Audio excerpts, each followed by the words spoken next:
Good morning students. Welcome to online session of Social Sciences. In today's class, I am going to explain the 6th chapter of history. Name of the chapter is Towns, Traders and Craft Persons. So by the name we can understand that in this chapter we are going to understand different towns. We'll understand about different types of traders and craft persons. So dear students, as we all know that before the Mauryan period, there was an intercultural trade and commerce that was flourished in the country. And our first civilization that was near the river. And the name of that civilization was Indus Valley Civilization. So at that time, that trade was flourishing in a very big manner. There were different kinds of trades and the commerce it was prevailing at that time. Now in this trade and commerce, that rivers they have played a very vital role. Why?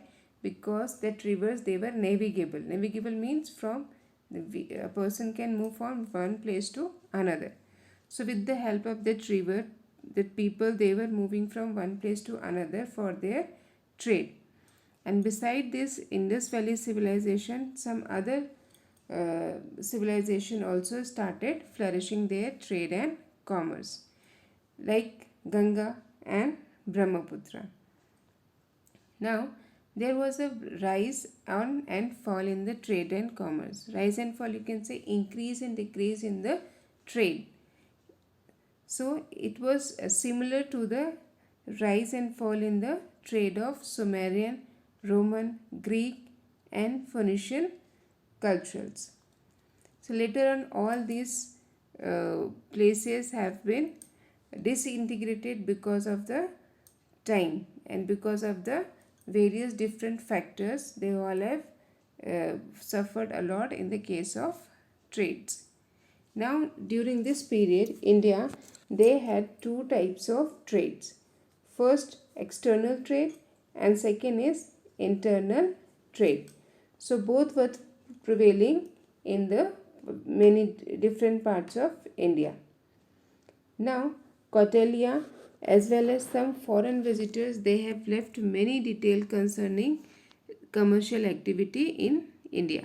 So how we can say that?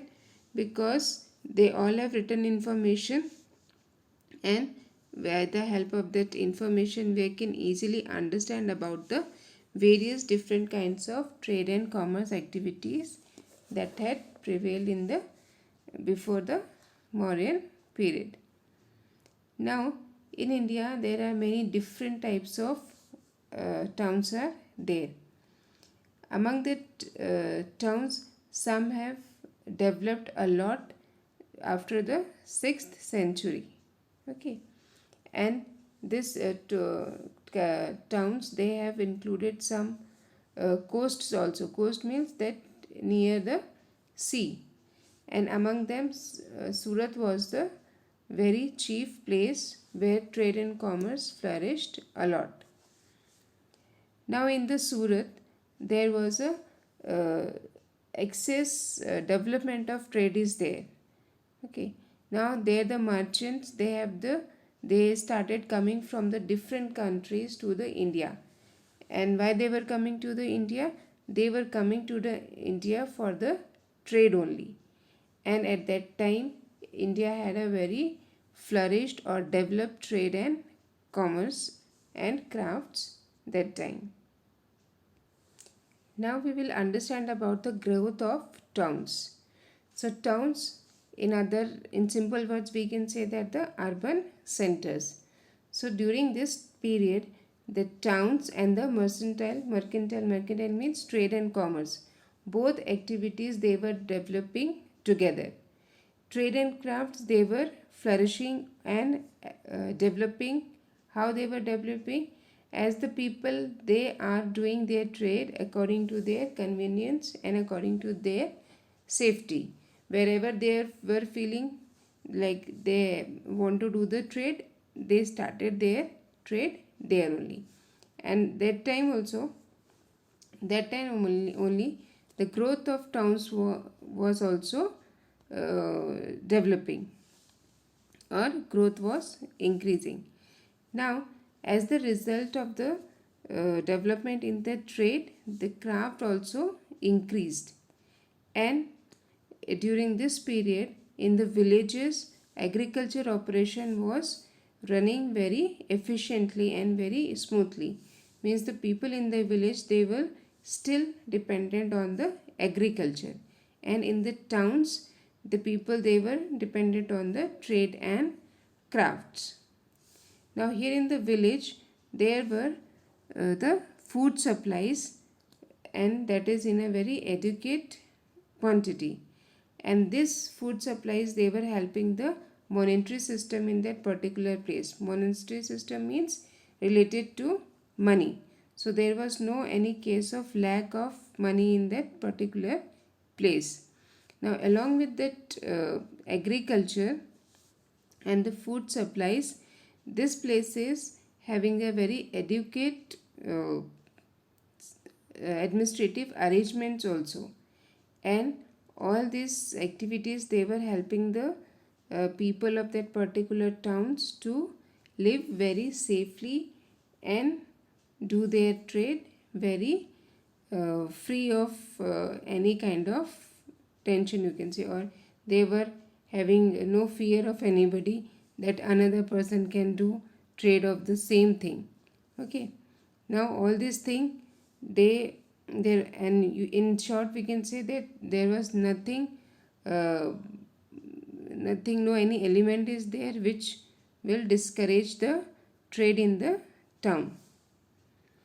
Now in the town, they were of very different kinds. Like some towns were administrative centers, for example, court towns. Some towns, they were like educational centers, for example, Nalanda.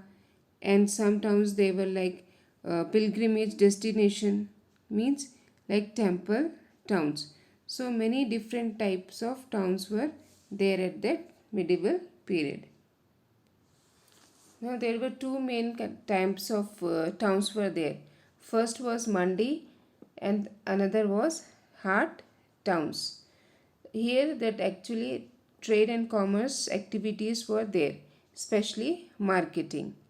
Now beside this, other terms are also have been used, like nagara, which means that which word, this word were used for the town, and another term is mahanagara, that was used for the city. And still today this nagara and mahanagara terms are used. Next is court towns. Court towns means these towns were the places for the towns were used for the residence of the ruler of the central authority. Means the people, those who are working for the whole country, they were living in the court towns, and in Hindi it was called the darbars. The king of this particular towns, they were doing all their official activities in the darbars only. Now sometimes this that emperors, they had their capital more than one, and sometimes they have shifted their capital from one place to another place. Okay, we are having some examples here, like Chandragupta II. He shifted his capital from Patliputra to Ujjain. Another example is of Muhammad bin Tughlaq. He shifted his capital from Devnagari, Delhi to Devagiri, or it is also called Daulatabad, that is 1500 km away from Delhi. Now Akbar also shifted his capital. He shifted his capital from Agra to Fatehpur Sikri in 1571. Now there are some important towns in the Indus Valley civilization, like Harappa, Mohenjo-daro, Indraprastha, Ayodhya. That both this Indraprastha and Ayodhya, they are of Vedic period in Gangetic plains. Then Rajgriha, Avanti, Koshala, Ujjain of Mahajanpada period. And in same manner, in south also there were some court towns like Madurai, Tanjavur, Badami, Kanji, Bengi, etc. They all were the capital towns of different dynasties. Now, beside this, there were some court towns like Kannauj, Lahore, Delhi, Agra, and Fatehpur Sikri. They came into existence in the medieval period. Next, we are having some temple towns. So, all these temple towns, they had a very vital role in the Hindu society. Why? Because that Hindu people, they were going to the temple for the worship. Earlier, these temples, they were like a place for the worship only, but later on it started functioning in a manner of commercial, administrative, and academic centers. How it is commercial? Because in the temples, trade and commerce or marketing kind of activities started. Administration means they have started administrating or the systematic manner of doing any work. Academic centers, this is academic centers in a manner that in the temples they started teaching and preaching their knowledge or that religion related literature to the people. Now in the same period, all these temple towns, they have converted into the center of social, political, and economic activities also. Why this happened?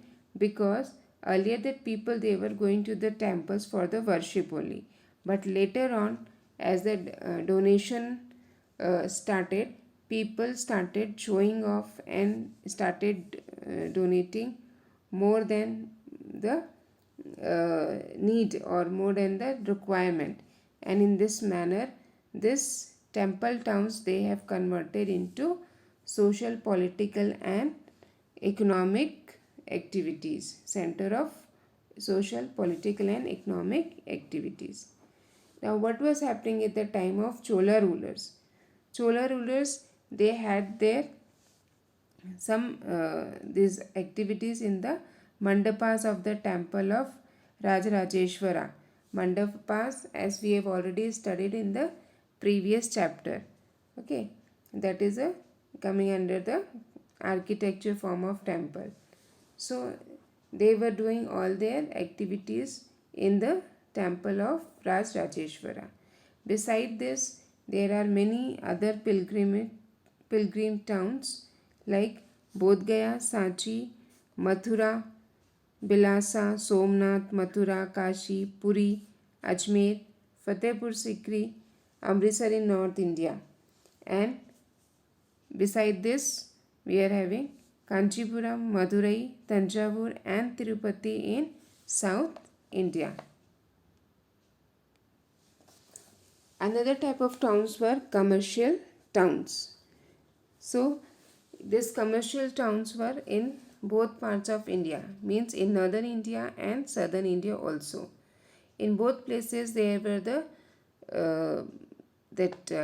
trade, that is exports and imports. Exports and imports were both are there in the northern and southern India both. Now this trade, they have played a very vital role in the development of the country. Now here Roman coins have been discovered at various sites, and they are the proof that they had a very valuable trade over India. And we are having some examples of these manufacturing centers like Takshila, Madurai, Gandhar, Multan, Madurai, Kanchipuram, Bharuch, Ujjain, Lahore, Delhi, Surat, Dhaka, Patna, Balasore, Tamparalti, Masulipatanam, Surat, and Ahmedabad. All these are the chief centers of the manufacturing of the import and export items. Now, this period from the 9th century to the 18th century, it is taken under a common study. Why? Because during this period that economic changes took place as a in a very gradual manner. Now when we will compare the development of political activities and the economic activities, so here economic activities took a great differences, or took a very great development during this period. As you know that in every empire, in every uh, dynasty, they were having some chroniclers. These chroniclers, they are recording that events in their book. So at the time of Delhi Sultanate, we are having very less information about the economic condition of people. Why? Because in the at the time of Delhi Sultanate, these chroniclers, they were very much interested in the activities of the court, and they were not interested in the condition of the people during that period. Now when we will talk about the Mughal period, in this period we are having a vast information about the condition of the people. Why? Because as you all know that Akbar, Mughal emperor, he was very much interested in the he was very much interested to know the condition of the people, those who were living in his region. So we are having a lot of information about the condition of people in Mughal period. And who are the chroniclers there at that time? They were Francois Bernier, Trenevier, and Abul Fazl. So all these three chroniclers, they have maintained good information about the economic conditions of the people in Mughal period. Next we are having crafts. So as Batuta visited India in 14th century and lived at the court of Muhammad bin Tughlaq for 8 years. He was here in India for the 8 years, and he has described and mentioned in his literature that India is having a very fertile land which produces rice, sesame, sugarcane, cotton in abundance, means more than the requirement. Okay. Beside this, they have this Batuta, he have mentioned that all the villages industries, they are having like oil pressing, jaggery making, weaving, etc. activities there. Now in this period, there was the karkhanas were prevailing. Karkhanas, in today's language or today's scenario, we are saying factories. Okay, so and the real meaning of that karkhana is, it is an organized group of people, those who are coming together for the manufacturing of any particular article. So during that period, these karkhanas, they were supplying material to the royal family only. So here in that karkhanas, royal household were made by the people who were engaged there. Now we will have one example here, that example of Muhammad bin Tughlaq. What he had one karkhana at his time, and in that karkhana he have employed 4,000 skilled weavers, those who were producing the silk fabric for Muhammad bin Tughlaq only, and there were 500 craftsmen, those who were doing the gold embroidery on that silk fabrics. After that, Firoz Shah Tughlaq, he divided this karkhana. He divided this karkhana into 36 sections, and all these sections were later controlled by the noblemen. Now in that Mughal period, again there was some changes. Their karkhana, they were called as Buyutat. Okay. Now here what was happening, along with the manufacturing and keeping that articles there for the emperor household, the court's another needs were also fulfilled, and the mint was there, public treasury was there, department of construction of monuments, repairs, roads, artillery, they all were included in the Bhutan. Okay, and what was the time? At the time of Mughal Empire or Mughal rule, you can say. At this time, this emperor and the nobles, they had a very luxurious life. They were having all the items which make them happy, and to live happily they were having all that items there, and all the items were manufactured in the karkhanas. Beside this, they were having craft. They were involving with the gold, silver, lead, brass and other precious stone. Cloth making was also there. Cambay in Gujarat was the famous textile, and for the gold and silver work, that Cambay in Gujarat was famous. Later on, Kashmir became a very important center for the paper making, book binding, stone cutting, bottle making, window cutting and gold beating also. After that, metallurgy was also started in Kashmir. You might have seen that in Qutub Minar there is one pillar, and that pillar is in Mehrauli. That pillar is a very good example of Ashtadhatu. Ashtadhatu means an alloy of 8 metals. Okay. After this, we some domestic utensils also started making during that period. Domestic utensils, scissors, knives, and with the gold and silver work. Inlay means there is a work of silver and gold in that crafts. Later on, coin minting also started, and it became the very important part of the craft. In this period, that many different emperors, they started making their own coins. Akbar, he made that coin of gold, and that coin was called Jalali. Later on, taka and rupiah was introduced, that was of silver, and after that some more coins have been introduced, that was made of copper and bronze. Now when Muhammad bin Tughlaq came into that rule, he decided to make his own coin, and that is of bronze. And he wanted to keep the value of that bronze coin equal to the silver taka.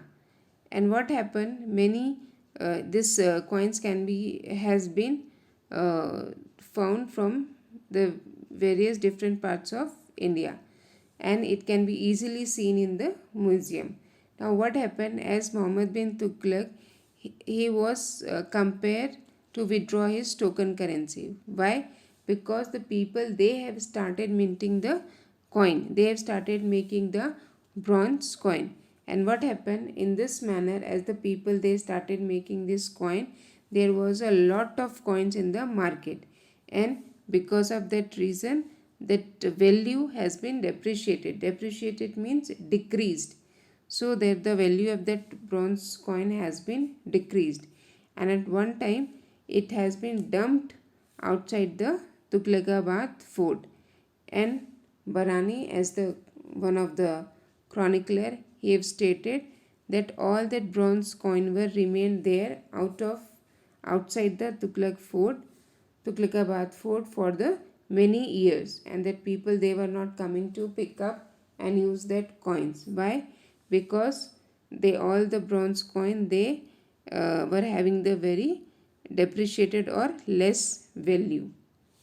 Beside this, all the Indian craftsmen, they have become very highly skilled, and they have started doing work as jewelers and smith.